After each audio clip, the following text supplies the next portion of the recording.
आज हम इस वीडियो में डिस्कस करेंगे difference between formal and informal organization. Previous video में फॉर्मल ऑर्गेनाइजेशन और इनफॉर्मल ऑर्गेनाइजेशन के बारे में एक डिटेल में दो वीडियोस बनी हुई हैं डिटेल में। तो अगर आपने वो वाली वीडियोस नहीं देखी तो आप पहले वो वाली वीडियोस देख लीजिए।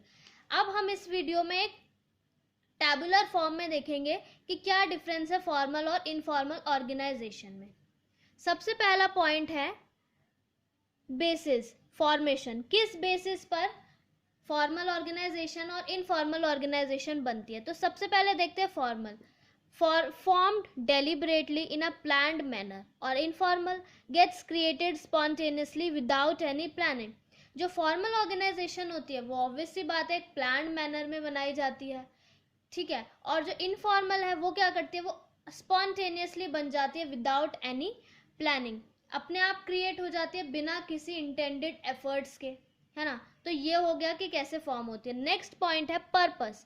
फॉर्मल ऑर्गेनाइजेशन का क्या पर्पस है, basically to work systematically and achieve the organisational goal, कि जो भी हमारा काम है हम उसको सिस्टमैटिकली करें और ऑर्गेनाइजेशनल गोल को अचीव कर ले, और मेन एम्फेसिस क्या है, हमारा काम पर रहता है। और इनफॉर्मल में क्या है, बेसिकली हमारा purpose to get psychological satisfaction, सिर्फ अपनी सेटिस्फेक्शन के लिए और सोशल नीड्स को फुलफिल करने के लिए इनफॉर्मल ऑर्गेनाइजेशन बनती है, ठीक है। ये हो गया सेकंड पॉइंट। अब डिस्कस करेंगे behaviour of members. Formal organization में जो बिहेवियर है वो मेंबर्स का, वो कौन डिसाइड करता है, is decided by the managers, ठीक है। But in informal no control over the behaviour of members, कोई भी कंट्रोल नहीं होता मैनेजमेंट का जो मेंबर्स हैं उनके कंट्रोल करने के लिए, ठीक है। अब है नेक्स्ट स्ट्रक्चर। फॉर्मल ऑर्गेनाइजेशनल का जो स्ट्रक्चर होता है वो वेल डिफाइंड स्ट्रक्चर होता है which decides the scalar chain and defined superior subordinate relationship. But in informal structure there is no well defined structure and no fixed superior और subordinate and no scalar chain, ठीक है। तो ये हो गया हमारा फोर्थ पॉइंट। अब है कम्युनिकेशन। फॉर्मल ऑर्गेनाइजेशन में जो भी कम्युनिकेशन होती है, जो भी इंफॉर्मेशन पास होती है वो किसके थ्रू होती है, स्केलर चेन के through, and the managers prefer return channel for communication, ठीक है। स्केलर चेन के थ्रू होती है information pass, but informal structure में कोई भी फिक्स्ड पाथ नहीं होता।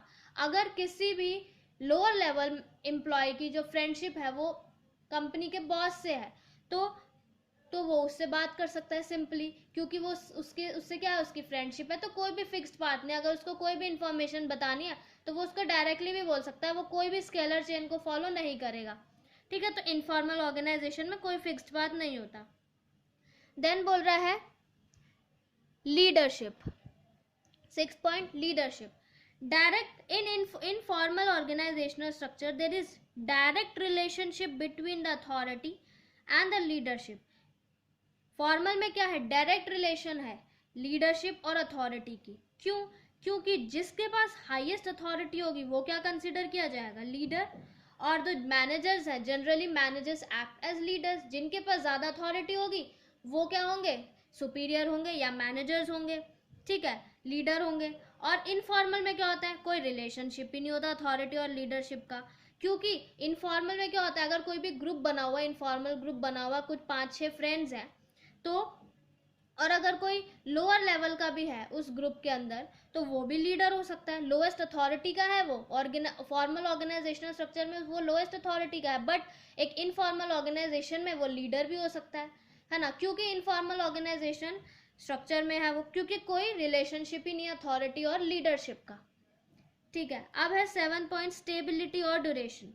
The formal organizational structure is more stable and durable, last for a long period of time, because once the organizational structure is made it exists till survival of organization।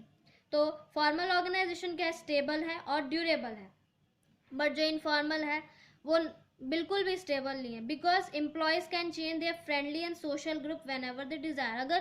अगर एक informal group बना हुआ 5-6 friends का अगर एक group है organisation के अंदर, अगर उनकी जो डिज़ायर है वो नहीं एक दूसरे से, अगर मान लो लड़ाई हो जाती है उनके एक दूसरे से, वो नहीं बातचीत करते तो वो दूसरे ग्रुप में जा सकते हैं। तो क्या है, कुछ भी स्टेबिलिटी नहीं है, ना ड्यूरेबल है। तो informal organization is not stable और नॉट ड्यूरेबल। देन है रूल्स एंड रेगुलेशन।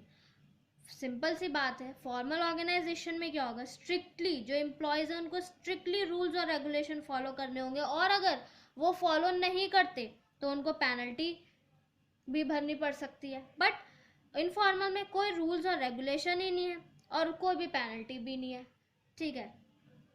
देन है इंटरडिपेंडेंस। जो फॉर्मल स्ट्रक्चर है वो एक इंडिपेंडेंट स्ट्रक्चर है। क्यों एक इंडिपेंडेंट स्ट्रक्चर है?